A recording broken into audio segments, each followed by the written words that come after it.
Comenzamos entonces con dos representantes de la empresa Minsight by Indra Company. Ellos son Jorge Aguilera y José Antonio Rubio, director en sector público y director en democracia y políticas públicas, y nos van a hablar de la evolución, tendencias y aportación de la digitalización en los servicios públicos, la democratización y la consecución de políticas públicas. Adelante y muchísimas gracias. Buenos días, soy, como nos han presentado, soy Jorge Aguilera, director en sector público de Minsight. Minsight es la división digital del grupo Indra, que es donde realmente Indra es, como comentábamos ayer, tiene una presencia importante en África, con experiencia en 49 de los 54 países, ¿no? Hemos dividido la presentación en dos partes. Entonces, la primera parte es la que voy a presentar yo, que es sobre temas sobre la digitalización o las oportunidades que ofrece la digitalización en el desarrollo de servicios públicos, ¿no? No sé si... Vale. Comenzamos entonces con la presentación. Somos la huella que dejamos, la señal de nuestro compromiso con el futuro. Un compromiso que evoluciona y se mantiene en movimiento como el fluir de los días, del tiempo. Dejar huella en las personas, en las empresas, en la sociedad, es nuestra motivación, porque somos la huella que queremos dejar. Porque revolucionando los negocios, revolucionaremos nuestro mundo. Un mundo más sostenible, más humano, más inteligente y seguro. Creemos que en cualquier ámbito, lo importante es innovar y transformar para crear productos y servicios más avanzados, impulsar una sociedad mejor e incrementar la calidad de vida de las personas. Mediante soluciones propias, servicios novedosos y tecnologías punteras, contribuimos en la creación de las empresas e instituciones del futuro. Queremos ser tus compañeros en este viaje lleno de rutas sin explorar, creando nuevas formas de hacer y vivir, nuevos negocios impulsados por la innovación tecnológica, avanzando juntos de principio a fin, desde la idea hasta la solución, sobre las bases de una cultura ágil y colaborativa, nuevas metodologías que cambian las reglas del juego. Pero un viaje sin compañeros no sería nada, y nosotros lo sabemos. Por eso creemos en las personas, en potenciar su talento, en la suma de inteligencias diversas unidas por valores comunes. Somos gente comprometida, curiosa, inconformista, colaborando por un fin común. Un mundo mejor para las generaciones futuras. Bienvenido a la revolución tecnológica más humana. Bienvenido a Minsight. Bueno, he querido empezar con el vídeo, aparte de por la cuña publicitaria, como lógico, por aterrizar algunos conceptos en los cuales, cuando hablamos de digitalización, que queremos un poco decir, ¿no? Al final, nuestra visión, como se indicaba al final del vídeo, ¿no? Es una tecnología más humana. Al final, digamos que queremos dejar huella en el sentido de realizar acciones o actuaciones que queden para el futuro, que tengan un compromiso evolutivo, como se está indicando. Ya hemos visto que en las últimas épocas pues hemos sufrido muchos cambios debido principalmente a la COVID, a la guerra en Ucrania. Estamos viendo también temas con respecto al cambio climático, en las cuales pues nuestros valores están evolucionando, ¿no? Digamos que cada vez estamos buscando una sociedad mucho más humana, más sostenible, más segura, donde nos estamos preocupando ya por otros aspectos y está evolucionando también nuestros valores, digamos, ¿no? En este sentido, quizá tenemos que trabajar, o nuestro objetivo es trabajar conjuntamente, digamos, con los países y con los gobiernos, realmente para encontrar este tipo de soluciones, ¿no? Pensando en esta ponencia y preparándola, he analizado en estos 25 años que llevo trabajando en el sector público cómo ha ido evolucionando ese concepto de transformación digital, ¿no? Hacia dónde vamos, cómo queremos evolucionar, etcétera, ¿no? Entonces, y también sobre las preocupaciones y necesidades de los gobiernos, digamos, ¿no? Y de nuestros clientes en el sector público. Entonces, entrando desde el punto de vista tecnológico, pues ha habido un boom tecnológico muy importante con las tecnologías emergentes y muchas veces digamos, la preocupación o la ocupación en el sector público era cómo sacar el mayor provecho de esa tecnología. Llegó en primer lugar el Internet de las Cosas, IoT y el Big Data, en el cual hace 10 años nosotros ya desarrollamos nuestra primera plataforma en este sentido, con fondos europeos a través de un proyecto de innovación, en el cual pues, pudimos demostrar cuáles eran las capacidades que ofrecía esta tecnología, pero el reto en este sentido era cómo utilizarlo, ¿no? ¿Qué beneficio podemos sacar? Sobre todo en temas, el Internet de las Cosas, el Big Data. Luego pasamos el blockchain también. El blockchain, digamos, también hubo un periodo de conocimiento de la tecnología y ver dónde se podía utilizar. En principio parecía que valía para todo y era la panacea que nos iba a transformar los sectores públicos y después, con el tiempo, hemos visto dónde poder utilizar esta tecnología y últimamente pues está en boga es el hot topic, es la inteligencia artificial, que con la salida de ChatGPT y la última versión hace poco tiempo de la versión 4, pues está realmente revolucionando la forma de entender la digitalización, ¿no? Y en este sentido tenemos que plantearnos realmente cuál es la estrategia y cómo queremos evolucionar hacia una transformación digital, ¿no? Del mismo modo, cuando hablábamos de cómo abordar la digitalización, nos focalizábamos mucho en procesos, o sea, en metodologías BPM, ¿no? Es decir, en optimización de procesos. Digamos que estas metodologías son muy interesantes y han aportado mucho en el modo de cómo hacer más eficiente, más eficaz en los procedimientos administrativos o los procesos en general, sobre todo en los procesos industriales, y que se han ido adaptando poco a poco a la gestión, digamos, ¿no? Esto tiene sentido ante la legislación que hay vigente, ¿no? Una legislación que es muy garantista, en los cuales se focaliza mucho en que se realicen las formas, o se realice el procedimiento, se ejecute el procedimiento administrativo de una forma muy garantista, de una forma en la cual es más importante cómo se hace cumplir con la legislación, cuál es el objeto de ese procedimiento. ¿Cuál es el objeto finalmente? Es proveer un servicio al ciudadano, ¿no? Y ese debería ser el foco. Cuando realmente nuestro foco, o cuando planteábamos una estrategia de digitalización, nuestro foco era en cómo eficientar y cómo utilizar la tecnología para eficientar esos procedimientos administrativos, ¿no? En el caso de la industria, pues es claro que ha sido muy útil. El caso paradigmático es el ámbito de la fabricación, como podemos ver, en la fabricación de coches, etcétera, en el cual, ¿cuál es el objetivo? El objetivo es producir a una mayor velocidad, con una mayor calidad y con un menor coste, digamos, ¿no? En ese caso, la tecnología y las tecnologías BPM y Lean pues han permitido esa eficiencia, ¿no?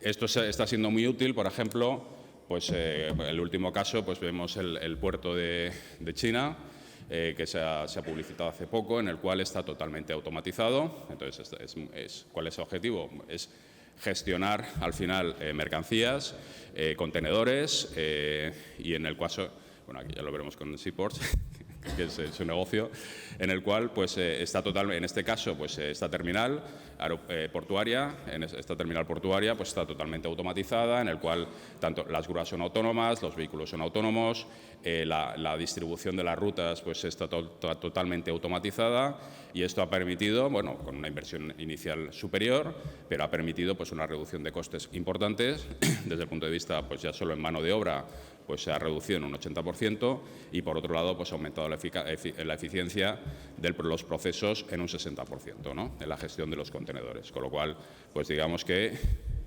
estas metodologías o estos usos son muy interesantes para este tipo de objeto, ¿no? Cada uno tiene su ámbito. Pero si nos planteamos ya realmente cuál es el objeto de los servicios públicos, al final los servicios públicos es servir al ciudadano y cubrir las necesidades del ciudadano, ¿no? Quizá en este sentido pues, debemos mirar a otros sectores que también estamos habituados, porque realmente nosotros ya estamos habituados a que nuestros proveedores y nuestros proveedores de servicios habituales pues ya estén adaptados a esta casuística. Pues el más paradigmático son los servicios financieros, ¿no? Los servicios financieros han realizado una transformación impresionante en muy poco tiempo, como sabemos, ¿no? Inicialmente pues era una banca totalmente presencial, con unos procedimientos también muy burocráticos, muy administrativos, y en el momento que llega la banca electrónica realmente se tienen que reinventar. O sea, realmente la banca electrónica no tiene nada que ver con respecto a la banca tradicional. Son procedimientos totalmente, o sea, está focalizado en la relación con el ciudadano y los procedimientos están totalmente dirigidos hacia satisfacer esas necesidades. Ya se incorporan herramientas de automatización, los procesos bancarios están totalmente automatizados y ya, digamos, durante un cierto periodo de tiempo ha habido una combinación entre la banca telemática o la banca electrónica y la banca presencial, manteniendo los dos modelos de negocio. En este caso se veían obligados a mantener los modelos de negocio, pero ya últimamente todo ha evolucionado hacia esa banca electrónica, de modo tal que las oficinas bancarias se han convertido como vemos, en café shops, en work cafés, en el cual pues, se establecen relaciones de una forma mucho más dinámica y en las cuales digamos que los empleados o los trabajadores de la banca pues ayudan a sus clientes, digamos, a trabajar y operar en esa banca electrónica, pero todo, digamos, ya está bastante unificado, digamos, ¿no?, en ese sentido. Y digamos que hay ámbitos, por ejemplo, el retail, ¿no?, y en los cuales pues, nos parecía bastante impensable, ¿no?, que digamos, fuera totalmente electrónica la compra, sobre todo, por ejemplo, de ropa, de zapatos, etcétera, cuando de repente pues, nos ha llegado la pandemia y realmente ha sido el momento en el cual nos hemos visto totalmente, ha cambiado totalmente la mentalidad, ¿no? Y aspectos que pensábamos que serían futuribles, que podía tardar unos 5 o 10 años, digamos que se han trastocado totalmente y se han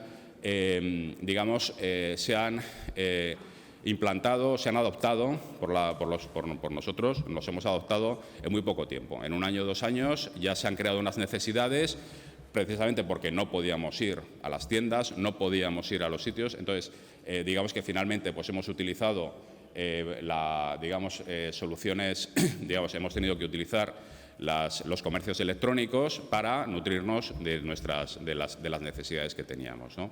¿Esto qué ha hecho? Pues que las marcas tradicionales pues hayan tenido que evolucionar, hayan tenido que reaccionar y ahora mismo pues digamos que se entró el concepto de phygital, digamos que es la integración entre lo físico y lo digital, en los cuales tú o un ciudadano o cualquier persona puede empezar su compra en formato electrónico, ir a la tienda para probárselo y seguir comprando de forma electrónica, o ir a la tienda, probarse la ropa, etcétera, y luego realizar el pago, etcétera, de una forma electrónica. O sea, se combina y se ha mezclado esta relación física del ciudadano, de la persona, con la tienda virtual, digamos, ¿no? O sea, se ha establecido esa interrelación que existe, ¿no? ¿Y por qué ha sido posible? Pues ha sido posible gracias a la tecnología, ¿no? Gracias a las nuevas tendencias tecnológicas, en el cual, pues, digamos que también esto le posibilita a las marcas a dar otros tipos de servicios y crecer en los tipos de servicio que está ofreciendo a sus clientes, desde el punto de vista de asesoramiento, desde el punto de vista de conocer mejor a su cliente, conocer las necesidades de su cliente y darle contenidos, proponerle productos que le pueden encajar mejor a sus gustos, y luego también ofrecer contenidos visuales, contenidos que también refuerzan el mensaje de marca que quieren dar a sus ciudadanos, digamos, ¿no? Es un aspecto que es un ejemplo bastante interesante y que realmente los servicios públicos están evolucionando hacia esa visión, más que nada porque nosotros mismos estamos demandando este tipo de relación. Nosotros ya estamos teniendo esa relación con nuestros proveedores habituales y la administración pública no deja de ser también un proveedor, ¿no? Un proveedor que nos está dando unos servicios y cubriendo unas necesidades, ¿no? Nosotros estamos diciendo siempre, desde hace años, cuando se aborda un proyecto, que todo tiene que estar, o la estrategia de digitalización del sector público, de los servicios públicos, tiene que estar adaptados al ciudadano. Sin embargo, como decíamos antes, que nos focalizamos en cumplir con la regulación, ser procedimientos administrativos garantistas, y nos focalizamos más en el procedimiento, en cómo hacer las cosas, más que para qué sirven, ¿no?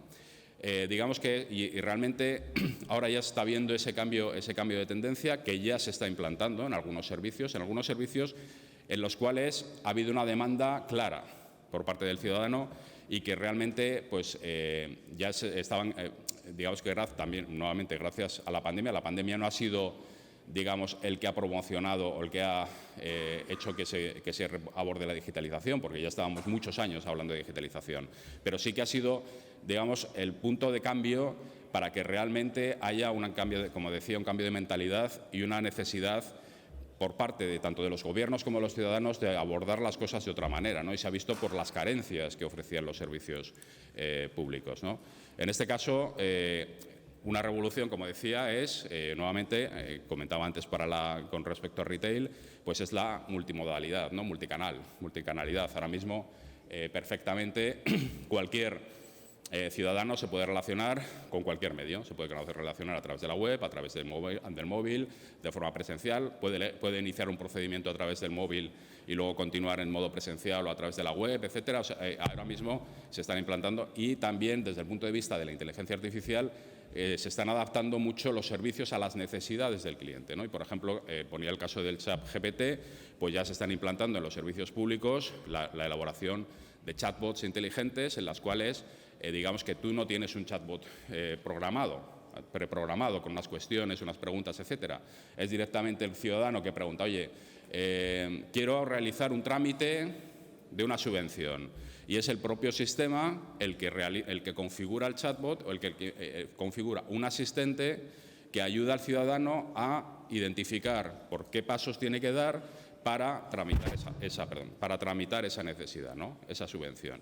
Entonces, este tipo de acciones son bastante novedosas porque estas soluciones pues, se han liberado a finales del año pasado, pero que ya se están incorporando, ya se están, digamos, implantando y adaptando. Y esto lo que también posibilita mucho es, que también comentamos mucho sobre los riesgos o las carencias que tiene la digitalización, que es digamos, la capacitación de los ciudadanos. Al final, nuestra relación con los servicios públicos se realiza de una forma mucho más natural, en las cuales la tecnología se adapta a las necesidades del ciudadano. No es el ciudadano el que tiene que estar formado, que tiene que tener un curso adecuado para relacionarse. Digamos que cada vez se realiza de una forma más natural, en un lenguaje más natural y que puede ser incluso conversacional, con voz, etcétera, y que facilita mucho la relación, ¿no? Desde el punto de vista de servicios que sabemos, el que tradicionalmente, nuevamente en el ámbito financiero, es la gestión tributaria. La gestión tributaria ha sido también un ejemplo en el cambio de transformación digital, en el cual, bueno, nosotros llevamos más de 20 años trabajando con las agencias tributarias españolas y digamos que en este sentido se ha también visto un cambio total, ¿no? O sea, pasábamos de un procedimiento totalmente igual que el que ocurría en la banca, un procedimiento administrativo en el cual era el ciudadano el que tenía que facilitar toda la información, etcétera, y hemos pasado a lo contrario. Hemos pasado a que las agencias tributarias se integran con todos los agentes económicos y sociales para obtener la información y cuando llega el momento de hacer la declaración de la renta, es la propia agencia quien nos indica que tenemos que hacer la agencia y dice, y esto es la información que tengo de ti, ¿no? y por tanto te toca pagar o tienes un ingreso adicional de tanto, ¿no? Eso ocurre con todos los asalariados que hay en España y ya también para algunas empresas, lo que hace que sea mucho más ágil, sea un servicio mucho más proactivo y realmente también haga que los funcionarios públicos se focalicen en aquellos ámbitos que deben focalizarse, que es no en asegurar que el procedimiento sea válido, sea adecuado, porque eso ya lo asegura el sistema, no en auditar en cada momento que se está produciendo los ingresos adecuados, sino focalizarse en identificar posibles áreas de fraude, inspeccionar comportamientos que pueden ser analizables, digámoslo así, en este caso dotándose también de soluciones con inteligencia artificial, etcétera, para identificar patrones y en este caso lo que hace la Agencia Tributaria es campañas, anualmente hace campañas en los cuales analiza sectores económicos y en los cuales va analizando comportamientos y entonces por eso surgen periódicamente noticias en nuestro país de que se ha hecho hay no sé cuántos futbolistas que han defraudado, o etcétera, ¿no? O artistas o lo que sea, ¿no? Porque se ha hecho una campaña muy focalizada en este tipo de sectores, ¿no? Que ya se identificó que pueden tener comportamientos fraudulentos, ¿no? Eso, digamos, que facilita mucho y esto ha sido gracias también a la tecnología, ¿no? Ámbitos en los cuales hemos sufrido en estos últimos años y que precisamente han evolucionado mucho, ¿no?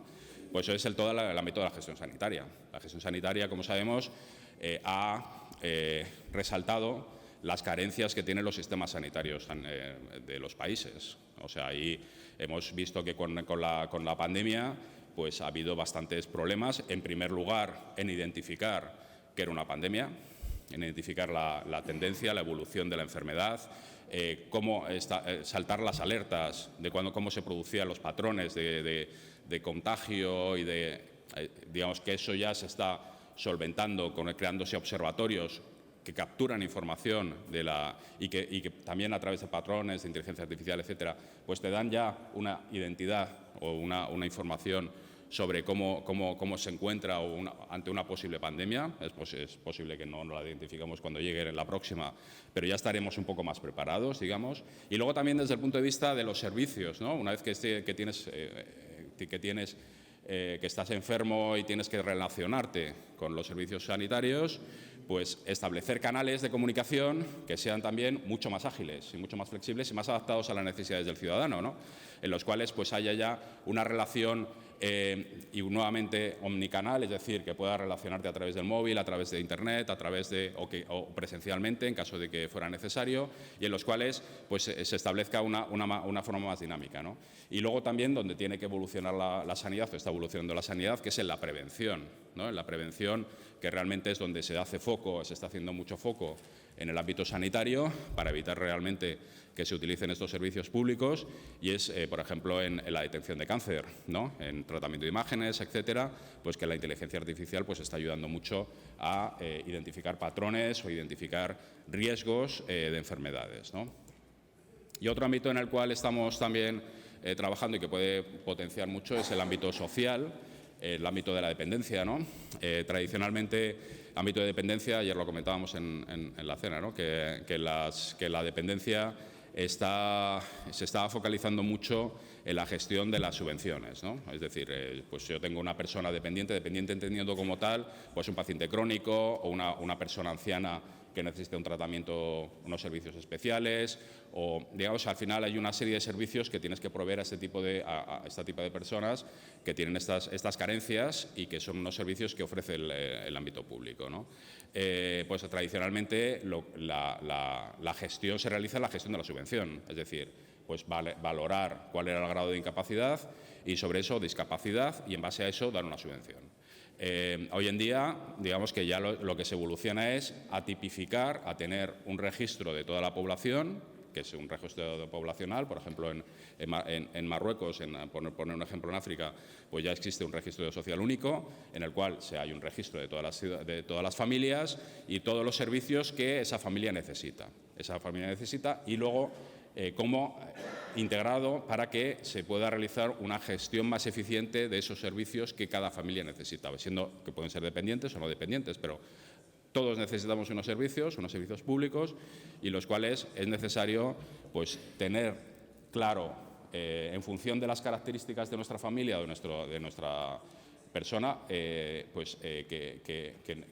la Administración pública esté preparada para darnos los servicios que necesitamos. Así, por ejemplo, en el ámbito de los ancianos, pues hay soluciones en las cuales pues, tenemos monitorizados a través del Internet de las cosas, monitorizado de las personas, de modo tal que la familia en todo momento sabe cómo se encuentra su familiar, digamos, ¿no? por poner un ejemplo, ¿no? Y luego en el ámbito educativo, hemos comentado que es una de las carencias fundamentales que tenemos hemos visto que hay ciertas carencias, por ejemplo, en España y en Europa, pero sobre todo hemos visto también durante estas sesiones que en África es un ámbito en el cual pues, hay que trabajar, hay que desarrollar en mayor profundidad, y digamos que la tecnología también permite romper esta brecha, ¿no? Digamos que, por ejemplo, por dar el ejemplo de España, ¿no? En España durante la pandemia, durante el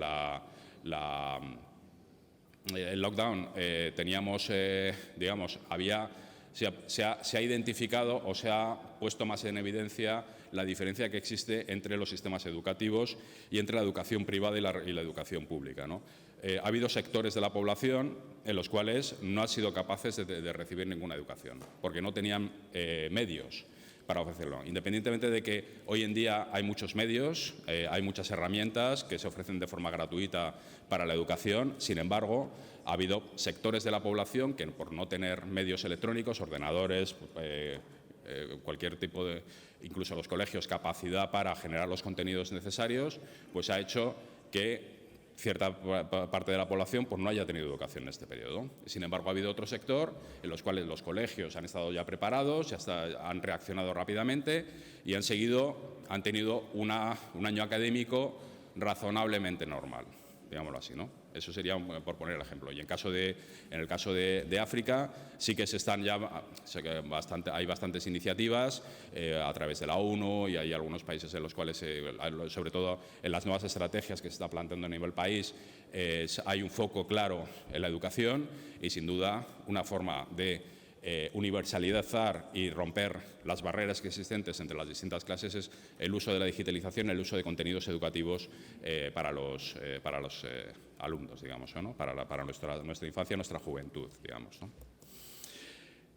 Y luego, pues ya por entrar a ámbitos en los cuales parecen más que también estamos viendo que tienen muchas carencias habitualmente, que tienen una carga administrativa importante, que parece que no hay una solución para este tipo de gestión, es la justicia, por ejemplo, ¿no? Los ámbitos judicial, que es uno de los derechos y de los poderes fácticos de todo gobierno, en los cuales pues estamos viendo que tradicionalmente los procesos judiciales son interminables, ¿no? Duran años, los procesos, la instrucción judicial se lleva muchísimo tiempo, y luego interpretar esa información, por interpretar información ya sacar unas resoluciones y después ya el propio juicio, ¿no? Digamos que eso ya está también cambiando en este sentido. Por ejemplo, en Andalucía ya hemos implantado un sistema que es totalmente digital, en el cual toda la información de un expediente judicial está digitalizada, incluyendo las audiencias. En las audiencias los vídeos forman parte del expediente judicial, y digamos que son transcritos. También se incorpora toda la legislación, jurisprudencia, etcétera, de modo tal que, nuevamente a través de algoritmos de analítica, de inteligencia artificial, etcétera, se posibilita que haya una interpretación, un análisis o una investigación más eficaz de toda la información que tiene disponible en primera instancia el juez instructor, y después el juez que está abordando para tomar mejores decisiones y tomar y hacer resoluciones en este sentido, ¿no? Y también es una tendencia en la que estamos observando que se está llevando a cabo, y que es una de las prioridades en la estrategia de los países africanos, ¿no? Podemos hablar de muchos sectores, ámbitos, pero bueno, entrando en otros sectores que yo creo que también es interesante para los países africanos sería el transporte, digamos, en los cuales entramos nuevamente en la multimodalidad, en las cuales pues ya se está rompiendo la barrera existente entre transporte público y transporte privado. Cada vez más existen convenios entre los distintos medios de transporte, de modo tal que un ciudadano pueda planificar perfectamente su trayecto, su viaje, utilizando el medio de transporte que considere, que pueden ser el transporte público, autobús, tren, metro o el privado, que como puede ser taxi o incluso alquiler de vehículos eléctricos, patinetes eléctricos, bicicletas eléctricas. Hoy en día existe cualquier tipo de modalidad y se están creando soluciones en este sentido. ¿Esto qué facilita o esto qué permite? Pues permite definir políticas en las ciudades, políticas públicas en las ciudades, identificar mejor las zonas verdes, las zonas de contaminación, establecer unos parámetros y unos algoritmos que te permitan, digamos, dotar de unos servicios o adaptar tus servicios públicos, de modo que realmente establezcas trayectos o identifiques dónde focalizar el transporte o la movilidad y sobre qué medio, digamos, ¿no?, de transporte, ¿no? O la energía, ¿no? Es uno de los ámbitos que también se han comentado, que es uno de los ámbitos de importancia en países africanos, en los cuales pues, la infraestructura en algunas ocasiones pues, no es toda la que nos gustaría, ¿no? Entonces, ¿cómo abordar esa carencia, digamos? En este caso, nuevamente en energía se han desarrollado nuevas tecnologías, como pueden ser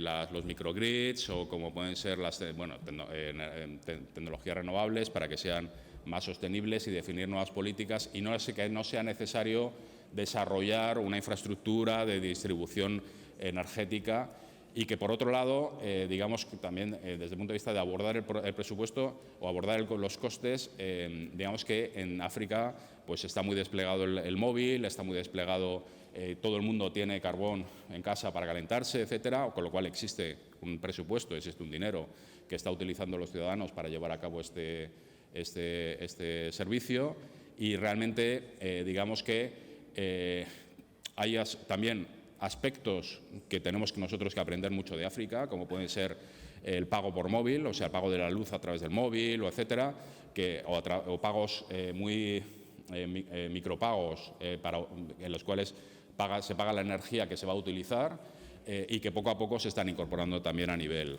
europeo, ¿no? Son temas que son de mucho interés. Bueno, ni que decir tiene de seguridad, me estoy yendo disculpad, de seguridad o agricultura, ¿no? Voy a focalizarme en temas de dos sectores que también hemos identificado, que yo creo que todos los países también han identificado dentro de su estrategia de evolución, que es la agricultura, ¿no? En la agricultura, África presenta, como hemos comentado, presenta el 60% de la tierra cultivable, sin embargo, solo se cultiva el 20%, ¿no? Y luego también se presentan ciertas características socioeconómicas y políticas que hace que gran parte de la agricultura sea explotada por empresas internacionales, ¿no? Con lo cual, realmente el 80% de los alimentos de la África subsahariana son producidos por pequeños agricultores, ¿no?, que tienen menos de 2 hectáreas. Es ahí donde tenemos que realizar el foco, ¿no? En esos pequeños agricultores, en los cuales tienen problemas, debido a las condiciones socioeconómicas, tienen problemas en acceder a ciertos materiales como son semillas, como son digamos, fertilizantes, a la hora de cultivar o identificar cuál es el cultivo que mejor se puede adaptar a su tierra o a su terreno, crear sociedades o comunidades de agricultores que permitan definir políticas e introducirse en el mercado y tener mayor potencia para comercializar sus productos y, al final, en definitiva, definir una política nacional que permita desarrollar esta industria, ¿no? Y, por último, quería destacar el sector turístico. El sector turístico que estábamos comentando, que es uno de los ámbitos prioritarios también para África, para los países africanos. Pero, sin embargo, si analizamos el volumen de turistas, pues estamos en el continente africano, ahora mismo está en en cerca de 70 millones, todo el continente africano, de turistas, y sin embargo solo España ya supera esta cifra, ¿no? Estamos por encima de los 75 millones.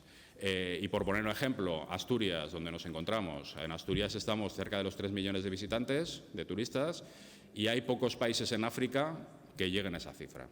Hablamos de en torno a 5 países en toda África que llegan a esa cifra, con lo cual, y también estamos viendo en todas las presentaciones que están haciendo sus excelencias, que hay un activo y hay un potencial y muy importante en África desde el punto de vista turístico. Realmente es ahí donde tenemos, también es un ámbito en el cual hay muchas, también dentro de las estrategias se está incluyendo este ámbito, pero sin duda hay mucho que hacer. Se comentó ayer en Mozambique que una de las principales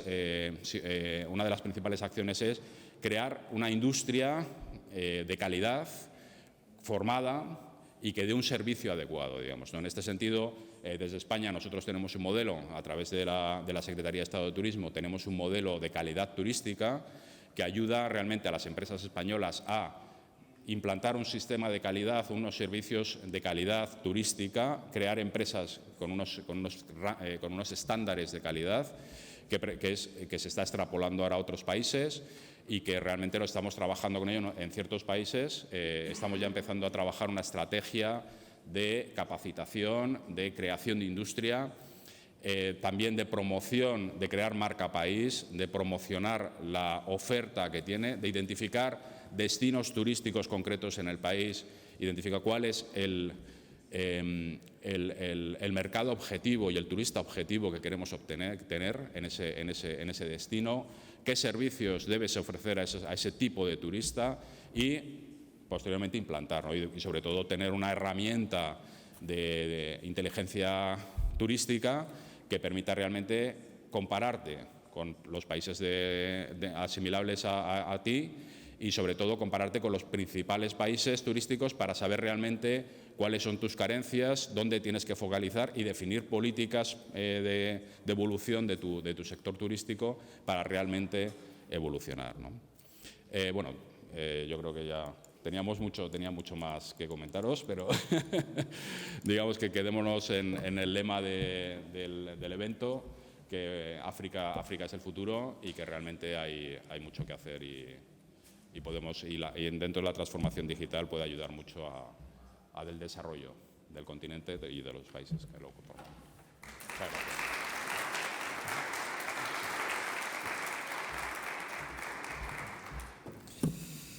Buenos días a todos.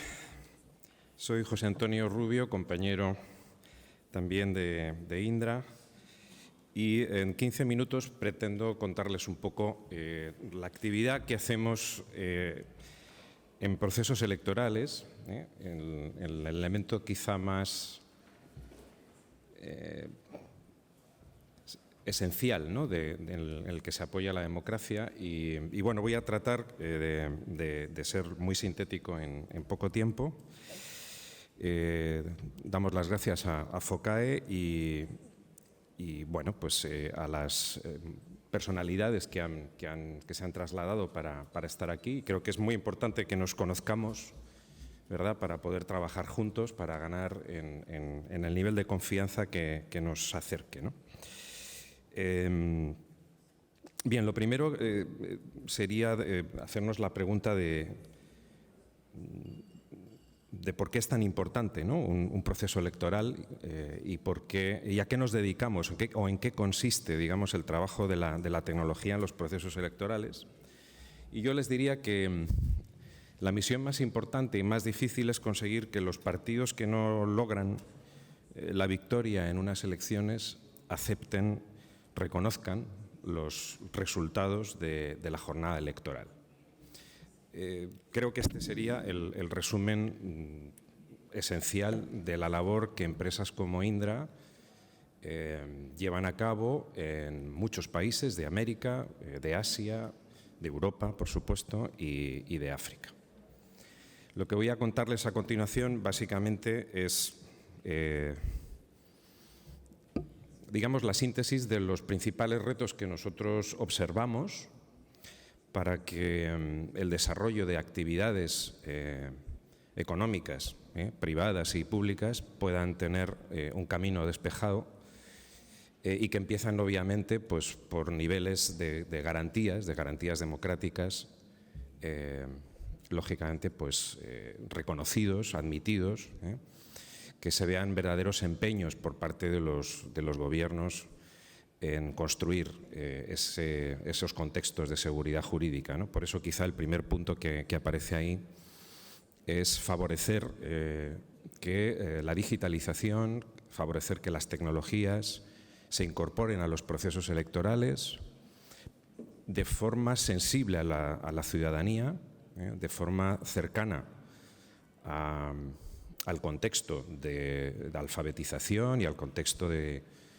preparación de una sociedad en un país, de manera que se beneficie, ¿no? Que se favorezca la seguridad en los procesos electorales. Y hay un elemento fundamental que es la seguridad jurídica para toda actividad y, en ese sentido, muy importante que haya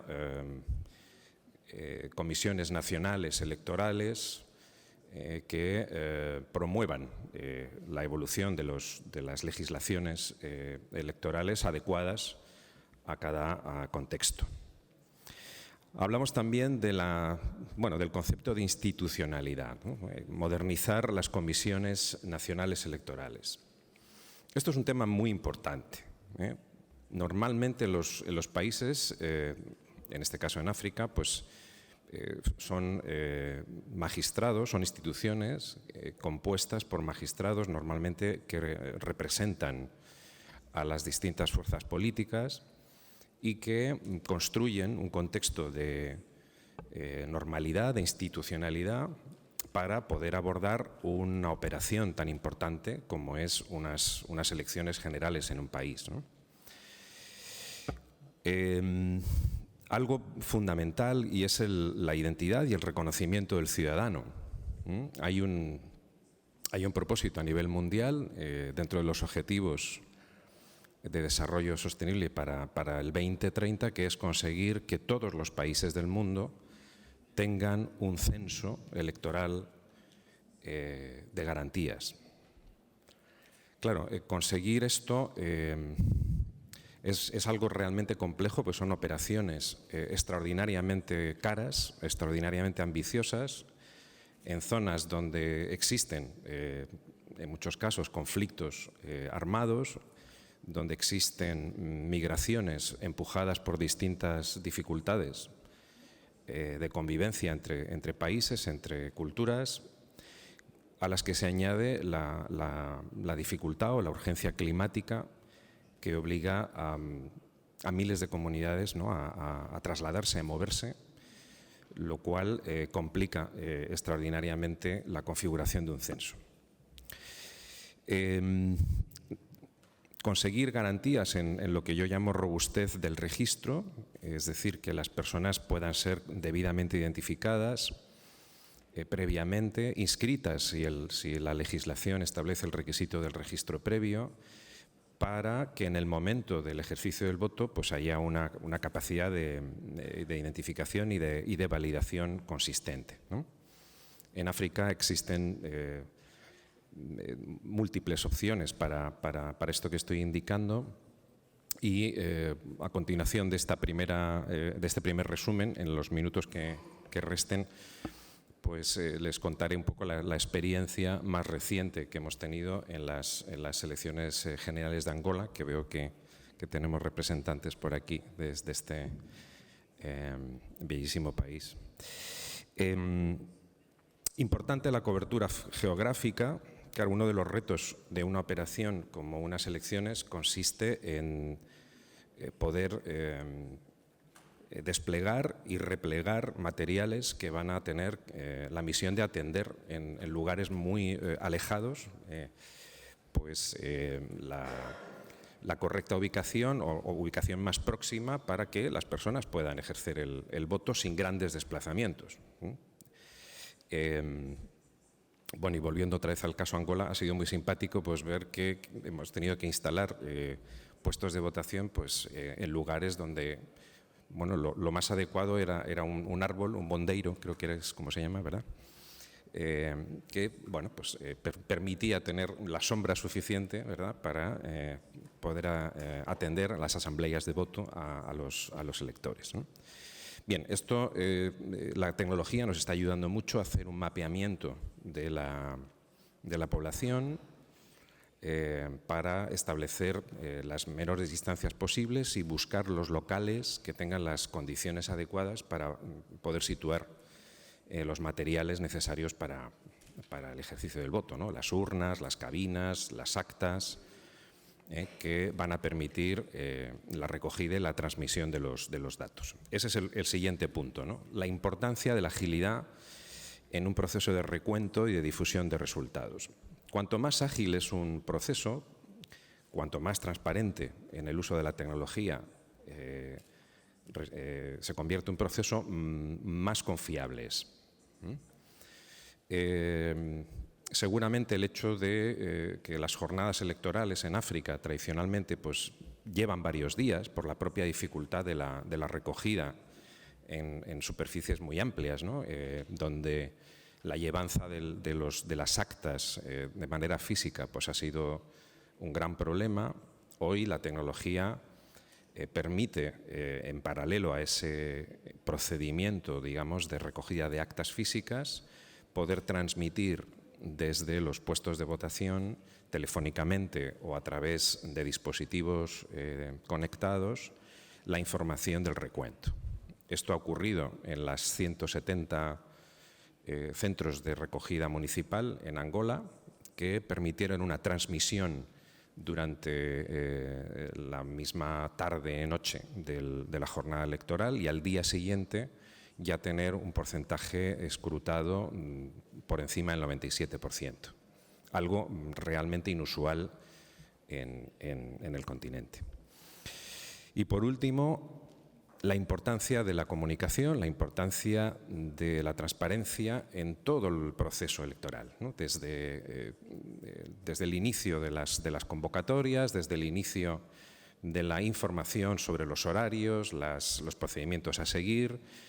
Y aquí sí que hago una llamada importante a la institucionalidad, es decir, cuanto más transparente es el flujo de información en una jornada electoral, favorece que la observación internacional apoye y ratifique los resultados de un proceso en un momento en el que en todos los países nos enfrentamos a no solamente las ciberamenazas o los riesgos asociados a incidentes tecnológicos, sino a un problema quizá tan importante o más, que son los incidentes de la información, ¿eh? o el abuso informativo, por simplificar. Resulta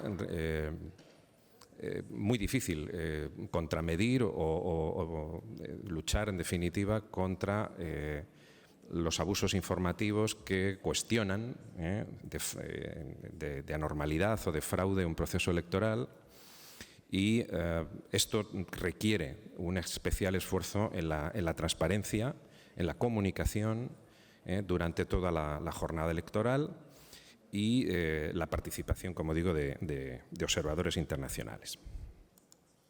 Bueno, hablando un poquito en concreto de las elecciones de Angola. Angola es, está entre los 10-11 primeros países africanos en número de votantes registrados. Estamos hablando de algo más de 14 millones.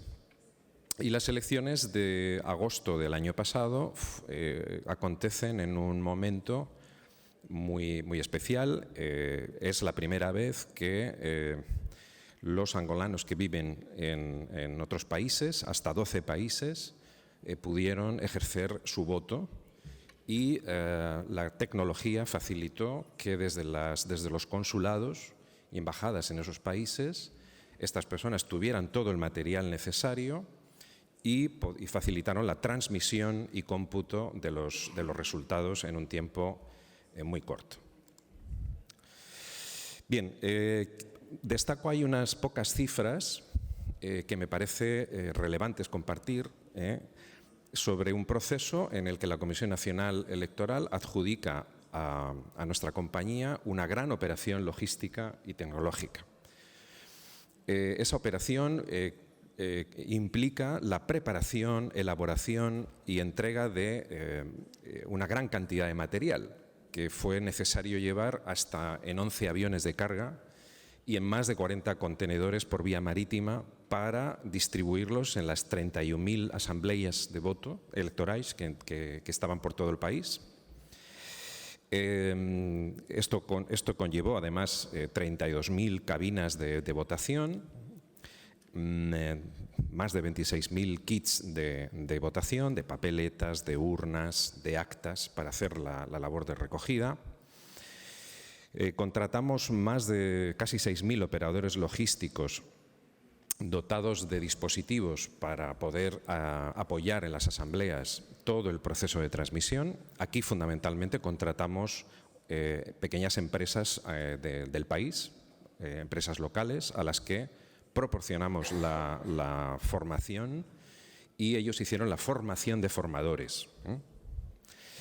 Bueno, los kits de formación, como antes decía, 170 puntos municipales de transmisión de resultados que fueron transmitidos vía satélite a la sede de la Comisión Nacional Electoral en Luanda, sin ningún tipo de incidencia, sin ningún tipo de transferencia. Más de 800 operadores en el centro de datos que hacían una labor de asistencia, de ayuda a las personas encargadas de la recogida de la información en las asambleas de voto. En fin, y un dispositivo desde el punto de vista de seguridad muy importante para evitar incidentes indeseados, ¿no?, contra la infraestructura. No tuvimos, afortunadamente, ningún problema, a pesar de sí registrar intentos de acceso a la infraestructura. Y además había una arquitectura técnica adecuada para tener lo que llamamos redundancia de todos los sistemas y que una incidencia en el mero suministro de datos no interrumpiera un proceso continuo durante la jornada electoral. Bueno, yo destacaría que de este ejercicio, ¿no?, de estas elecciones en Angola, ha habido 3 grandes lecciones aprendidas, ¿no? La primera, lo que llamamos desechar los paradigmas occidentales. Nos enfrentamos a dificultades que no son habituales en los países donde podemos estar más acostumbrados a trabajar, en España, en Europa. Hemos hecho elecciones en Reino Unido, en Dinamarca. Hay tecnología, Indra, que se utiliza incluso en procesos electorales de otros países europeos. Bien, ni los tiempos se cumplen, ni las soluciones que uno tiene ya, digamos, descubiertas ante determinados problemas de desabastecimiento, de enfermedad, de que alguien se pierde, pues hay que adaptarse. Desgraciadamente, un proceso electoral, a diferencia de otros proyectos, tiene una fecha y esa fecha no se puede mover. Las elecciones eran el 24 de agosto y bueno, pues más de 350 personas de Madrid, de distintos puntos de España y de Portugal, pues nos desplegamos todo el mes de julio y agosto para que las elecciones el día 24 salieran correctamente.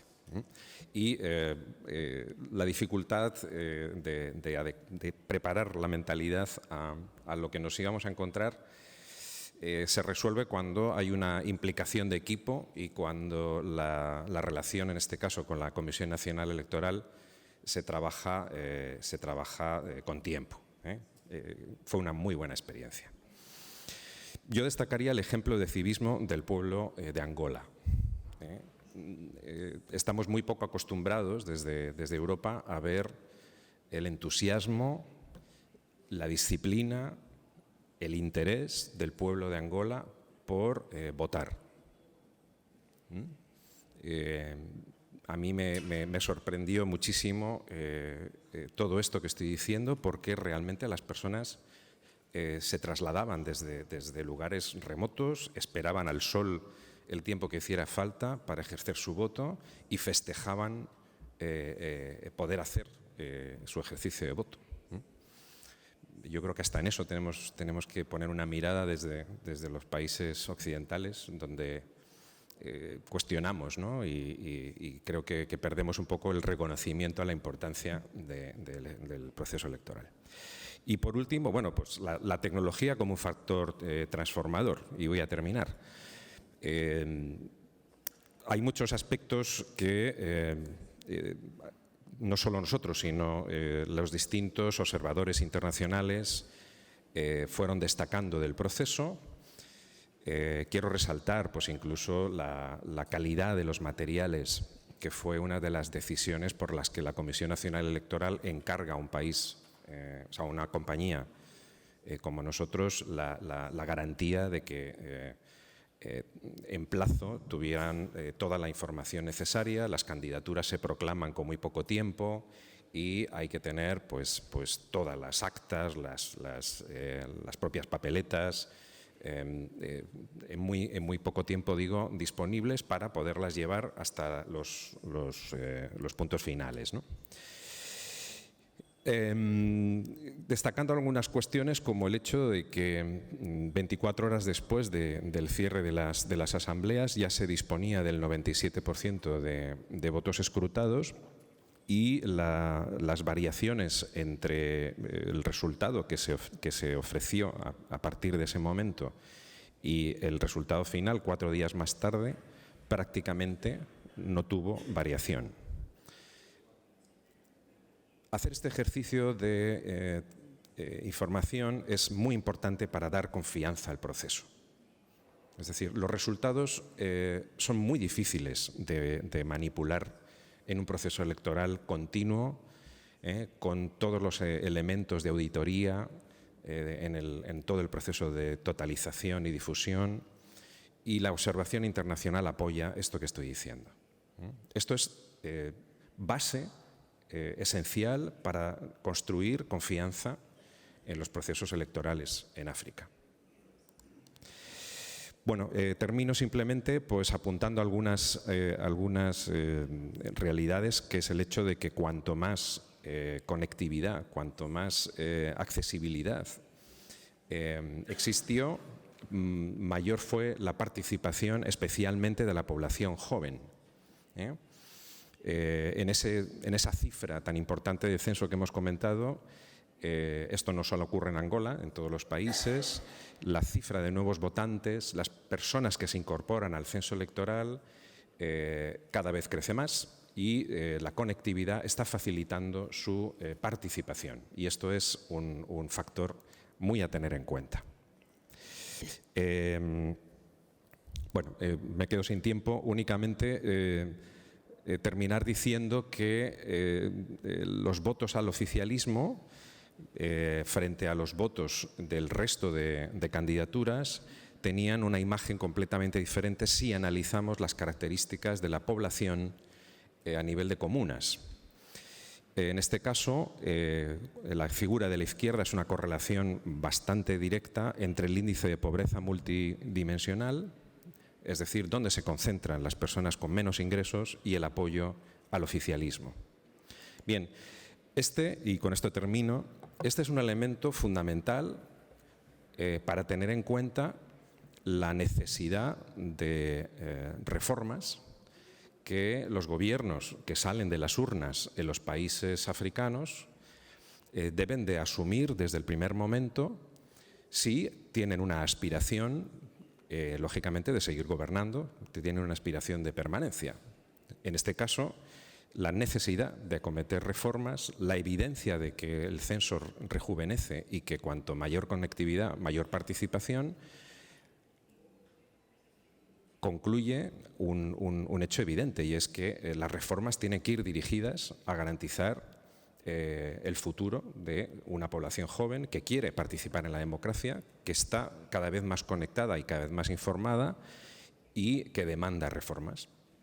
Y ahí es donde, con este mensaje final termino, conecta la importancia del diseño, de la ejecución y de la evaluación de políticas públicas que permitan una administración electrónica, como mi compañero ha contado antes, claramente orientada a satisfacer las necesidades ciudadanas.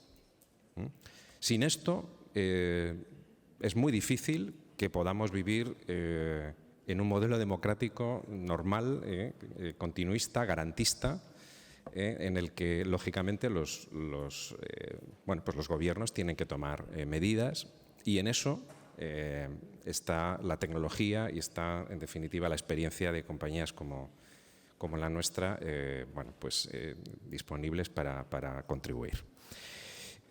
Por mi parte, nada más, y les agradezco la atención.